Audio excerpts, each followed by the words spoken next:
Hair donation नंतर पहिल्यांदाच आज हेअरकट केला. कोणता ते पुढे दाखवतेच. त्या अगोदर गरम पाणी करायला ठेवलं, कारण कोमट पाणी पिऊनच आता दिवसाची सुरुवात करावी लागते. इतकी थंडी आहे. मी उठले की तिला उठायचंच असतं, थंडी असो किंवा ऊन असो, काही घेणं देणं नाहीये. तरी सुद्धा तिला आम्ही स्वेटर घालून पॅक केलेला आहे, त्यामुळे ती अजूनच जास्त क्यूट दिसते. त्यानंतर रात्री भिजत घातलेले जे बदाम होते ते सगळ्यांनी आम्ही घेतले आणि मी पोहे बनवले. मस्त असे गरमागरम पोहे, त्यावरती लिंबू पिळा.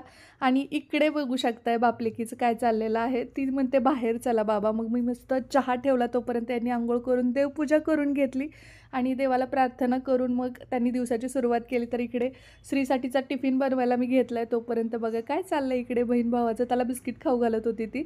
श्री स्कूलला गेला, त्यानंतर मी आंघोळ करायला घेतली. आज माझं महत्त्वाचं शूट आहे. आंघोळ झाल्याबरोबर मी सलॉनमध्ये गेले, कारण की मला थोडंसं हेअर स्ट्रेट करायचे होते, पण ते म्हटले की थोडेसे ट्रिम पण करूया आपण, कारण की हेअर डोनेशन केल्यापासून ट्रिम केलेले नव्हते. सो थोडे थोडे केले, जास्त नाही.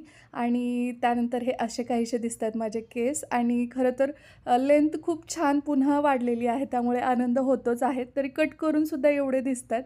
तसं तर नॅचरली हेअर ग्रोथ चांगली होते माझी, परंतु त्यासोबत आईच्या तेलाची सुद्धा तितकीच मोठी कमाल आहे. त्यानंतर पटकन घरी आले आणि आई जेवत होती, तर मग म्हटलं आता मी पटकन मेकअप करून घेते. शांभवी झोपलेली होती, तोपर्यंत सगळं शूट आवरायचं होतं मला आणि इकडे सगळी तयारी केलेली आहे. आता पटकन मी ड्रेस चेंज करते. आणि या ड्रेसविषयी तुम्ही खूप विचारले, त्याची लिंक मिळाली तर मी त्या कोपऱ्यात नक्की देते. ॲफिलेटमध्ये चेकआउट करा. आणि त्यानंतर ॲक्च्युअल शूटिंगला सुरुवात झाली आणि 3-4 रिटेक ऑब्व्हियसली घ्यावेच लागले, पण काही नाही, खूप छान शूट झालं. त्यानंतर काही रील्स घेतलेले आहेत वर्षा चौधरी ऑफिशियलवर, त्या इन्स्टाला नक्की येतील, त्यासुद्धा बघा. चला भेटू आपण लवकरच उद्याच्याच नवीन ब्लॉगसोबत. मॅचिंग विशेष सपना